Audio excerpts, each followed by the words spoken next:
Hello guys, welcome to my channel Swati Pharmagnan. Today's topic is anti-AIDS agents. We'll see the introduction along with the classification, the structures of the drugs along with its mechanism of action. Introduction is AIDS means acquired immunodeficiency syndrome.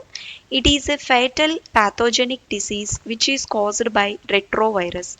The retrovirus name is HIV virus, which is caused by HIV virus. The full form of HIV virus is human immunodeficiency virus.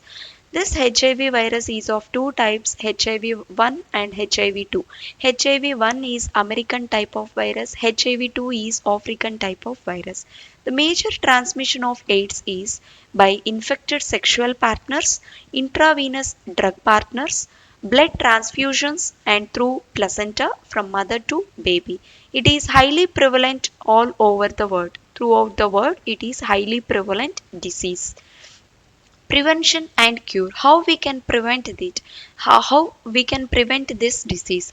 Or what is the cure for this disease? Because here we cannot cure it because for doing the research on this anti-AIDS drugs, selection of volunteers is difficult and selection of patients is difficult. There is high mutation rate in the patients if they have taken this anti-AIDS drugs, and envelope contains glycoprotein and its mutation is very high and it will change its constitution very rapidly. That's why they are unable to do the research on this anti-AIDS agents. There are no animal models which can be used for the research or for the discovery of anti-AIDS agents. HIV-1 will enter the cell of the host and try to internalize with the host genome.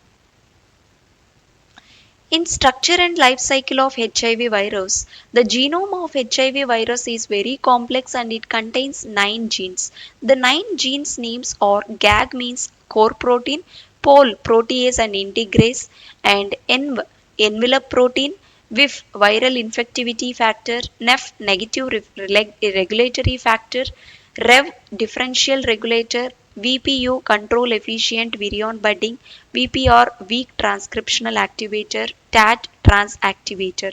So these are the 9 enzymes, 9 genes which are present in the HIV virus.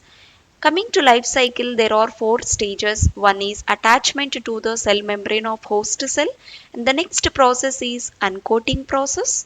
Next one is unload itself. Step is RNA enters along with reverse transcriptase. The positive strand of RNA, by utilizing the positive strand RNA, will undergo the uh, synthesis by using RNA dependent DNA polymerase enzyme. So that step is called RNA dependent DNA synthesis. So there will be a complementary DNA by utilizing positive strand RNA. This complementary DNA, by using the enzyme ribonuclease and the portion of reverse transcriptase, it will form positive strand of RNA.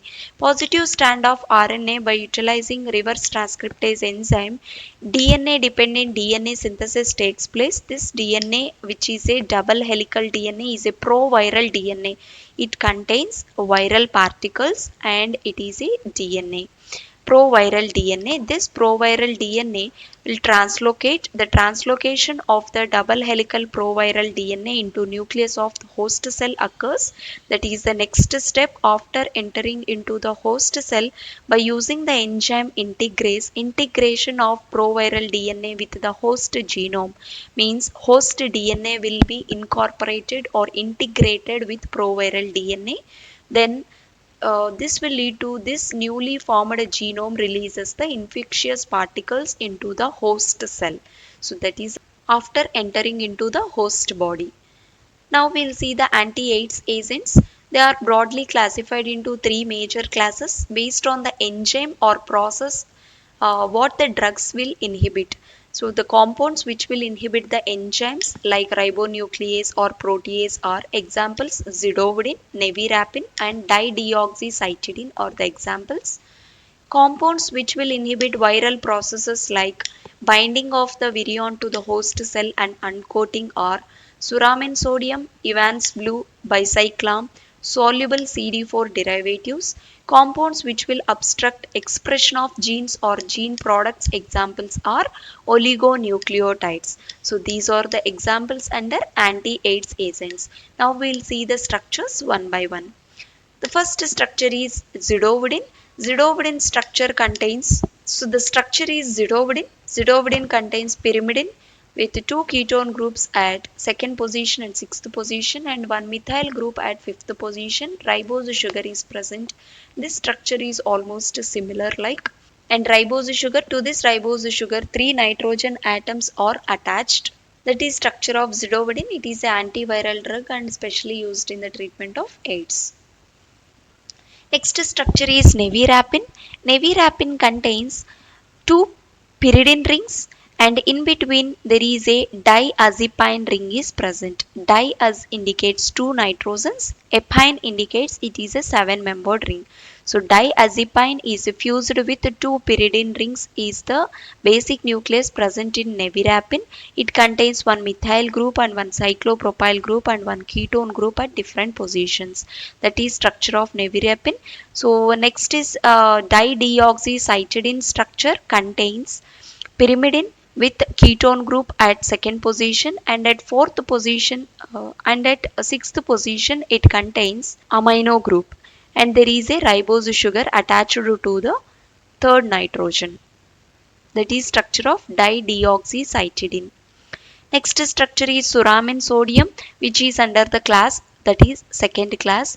This suramin sodium is exactly mirror image of this part.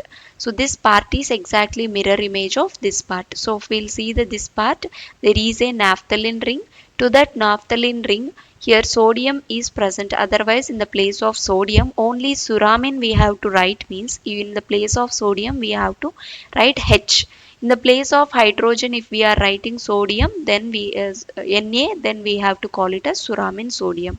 So to the naphthalene at three positions, this position and this one, and here three positions, SO3Na is present. Right. Then here NHCO means amide group and then again there is a toluene group and one more amide group and then one phenyl ring with one phenyl ring is present. So till here we'll stop. Now we'll see this part. One phenyl ring is present like here. Then amide group and there is a toluene group or you can also call it as phenyl ring containing methyl group, phenyl ring containing methyl group, one more amide group. This NH is directly attached to the naphthalene ring and three SO3 groups are present, and in the place of hydrogen we are replacing with sodium, because it is a suramin sodium. Now this part and this part both are combined with urea, that is NHCONH is called urea. That is structure of suramin sodium which is very simple if you will practice one or two times. Next structure is bicyclam. Bicyclam contains in between one phenyl ring. To this phenyl ring, two methyl bridges are present. Then here, four amino groups containing one cyclam ring structure is present. So same this one and this part is same structures. That's why bi indicates two cyclam rings are present and they are combined with methyl bridge to the phenyl rings. Next is oligonucleotides. So this is a structure of oligonucleotides. Any base will be present, means it may be a guanine or cytosine or adenine or uracil or thymine like that. So that type of oligonucleotides can also be used as anti-AIDS agents. Thank you.